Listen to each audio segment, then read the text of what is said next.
तो चलिए एक ऐसी कहानी में चलते हैं जो दीवगढ़ नाम के एक शांत पहाड़ी कस्बे में शुरू होती है।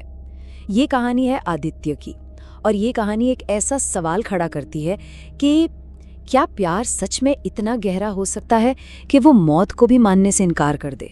कहानी की शुरुआत ही इन लफ्जों से होती है, और ये लाइन साफ कर देती है कि ये सिर्फ किसी को खोने की दास्तान नहीं है, बल्कि ये उस शख्स की मौजूदगी की कहानी है जो शायद कभी गया ही नहीं। तो शुरू करते हैं इसके पहले हिस्से से। कहानी शुरू होती है एक मोहब्बत से, लेकिन उस मोहब्बत में एक राज छिपा था। आइए पहले उन किरदारों से मिलते हैं जिन्होंने इस कहानी को जन्म दिया। तो मिलते हैं आदित्य से, एक सरकारी मुलाजिम, और संजना, एक स्कूल टीचर।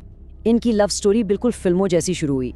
स्कूल फंक्शंस में हल्की फुल्की बातें, फिर वो बातें कब लंबी लंबी शामों की गहरी गुफ्तगू में बदल गई पता ही नहीं चला।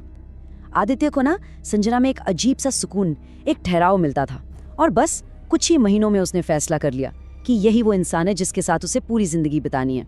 उसने संजना को प्रपोज कर दिया। लेकिन हर कहानी में एक लेकिन होता है।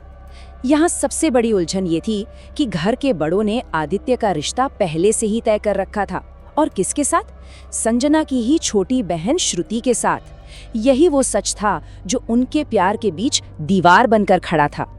अब सोचिए संजना पर क्या बीत रही होगी। उसने हिम्मत जुटाई और श्रुति को सब सच सच बता दिया।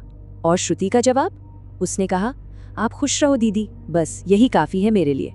उसने अपनी बहन की खुशी के लिए अपनी खुशी कुर्बान कर दी। यहाँ से हमें श्रुति के किरदार की सादगी का पता चलता है। और अब कहानी एक ऐसे मोड़ पर आती है जहाँ से सब कुछ बदल जाता है। एक ऐसी ट्रेजेडी जो खत्म होने का नाम ही नहीं लेती। सिर्फ 3 साल, हाँ, उनकी शादी को सिर्फ 3 साल ही हुए थे। जिंदगी बहुत खुशहाल थी। फिर एक रात अचानक हार्ट अटैक से संजना की मौत हो गई। सब कुछ एक पल में खत्म हो गया। लेकिन असल खौफ तो अब शुरू होना था। अंतिम संस्कार के वक्त कुछ बहुत अजीब हुआ। चिता जलाई गई, धुआं भी उठा, लेकिन संजना का शरीर वो जली नहीं रहा था, बस सुलगता रहा। वहां मौजूद लोगों में फुसफुसाहट शुरू हो गई कि उसकी आत्मा मोह में ऐसी फंसी है कि वो जाना ही नहीं चाहती। उसी रात टूटा हुआ आदित्य जब घर लौटा तो घड़ी में रात के 2 बज रहे थे, और उसने किचन में जिसे देखा उसे देखकर उसके पैरों तले जमीन खिसक गई। लाल साड़ी, खुले बाल, वही संजना। एक पल के लिए तो उसे लगा कि ये बस उसके दिमाग का खेल है, उसके दुखी मन का एक वहम।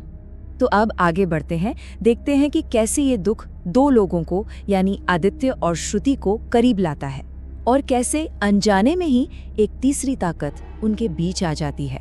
संजना के जाने के बाद श्रुति ने आदित्य को संभालना शुरू किया। वो अक्सर उसके घर आती, उसके लिए खाना बनाती, घर साफ करती। दोनों घंटों तक एक दूसरे से बातें करते, अपने दुख बांटते। धीरे धीरे वो एक दूसरे का सहारा बन गए, पर उन्हें अंदाजा भी नहीं था कि कोई उन्हें देख रहा था। और फिर शुरू हुआ वो सिलसिला जिसने आदित्य को हिला के रख दिया। वो सीधी साधी शांत सी श्रुति अचानक बिल्कुल संजना जैसा बर्ताव करने लगी। वही परफ्यूम, वही लाल बिंदी लगाने का तरीका, बालों को ठीक वैसे ही संवारना, अरे यहाँ तक कि चाय बनाने का वो खास अंदाज भी बिल्कुल संजना जैसा। सब कुछ हूबहू वही। आदित्य का शक अब गहराने लगा था। इसे पक्का करने के लिए उसने एक दिन श्रुति से एक पुराने दुपट्टे के बारे में पूछा। एक ऐसा दुपट्टा जिसके बारे में सिर्फ और सिर्फ संजना जानती थी। और जानते हैं क्या हुआ? श्रुति ने बिना एक सेकंड सोचे उस दुपट्टे और पायल की बिल्कुल सही जगह बता दी। उस पल आदित्य को समझ आ गया कि जिसने जवाब दिया है वो श्रुति नहीं है। अब बस इशारों का खेल खत्म हो चुका था। वक्त आ गया था एक सीधे टकराव का, एक ऐसी टक्कर का जिसने आदित्य को एक बहुत बड़ा कदम उठाने पर मजबूर कर दिया। तो एक दिन आदित्य ने सारी हिम्मत इकट्ठी की और उस आत्मा से सीधे सीधे बात की जो श्रुति के अंदर थी। और जवाब में जो आवाज आई वो संजना की थी। मैं कहीं नहीं गई थी आदित्य, अब ये शरीर मेरा है और तुम भी। इसके साथ ही आदित्य के सारे डर सच साबित हो गए। अब आदित्य के पास कोई रास्ता नहीं बचा था। वो हार कर बाबा सुदर्शन नाथ के पास पहुंचा। बाबा ने पूरी बात सुनने के बाद जो बताया वो बहुत चौंकाने वाला था। उन्होंने कहा कि संजना की आत्मा एक मोह आत्मा बन चुकी है, यानी एक ऐसी आत्मा जो दुनिया से इतने गहरे मोह में फंस गई है कि वो जा ही नहीं पा रही।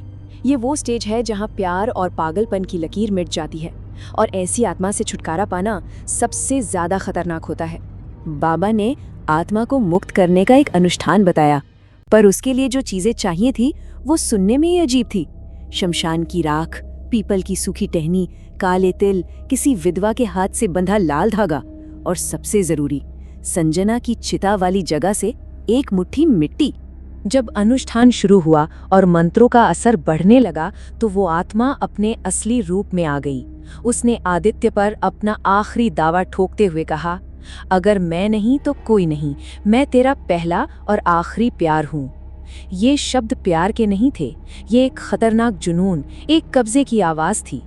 आत्मा तो चली गई, लेकिन जाते जाते वो एक ऐसा डर छोड़ गई जो प्यार के मायने पर ही सवाल उठाता है। अनुष्ठान के आखिर में एक जोरदार चीख गूंजी। श्रुति के शरीर से काले धुएं जैसी राख निकली और वो बेहोश होकर नीचे गिर पड़ी। कमरे में एक अजीब सा सन्नाटा छा गया, लेकिन ये डर का नहीं, आजादी का सन्नाटा था। लेकिन सब कुछ ठीक नहीं हुआ था। जाते जाते बाबा सुदर्शन नाथ आदित्य को एक चेतावनी दे गए। उन्होंने कहा, मोह में फंसी आत्मा कभी पूरी तरह खत्म नहीं होती, बस सो जाती है। ये लाइन इस कहानी को एक खुशनुमा अंत नहीं देती, बल्कि एक खौफनाक अनिश्चितता की तरफ इशारा करती है कि आत्मा गई नहीं है, बस सो गई है। तो आखिर में ये कहानी हमें एक बहुत बड़े सवाल के साथ छोड़ जाती है। अगर प्यार हद से ज्यादा बढ़ जाए तो क्या वो जहर बन जाता है? क्या प्यार और मोह के बीच वाकई एक बहुत पतली सी लकीर होती है? और अगर वो लकीर पार हो जाए तो उसका अंजाम क्या होता है?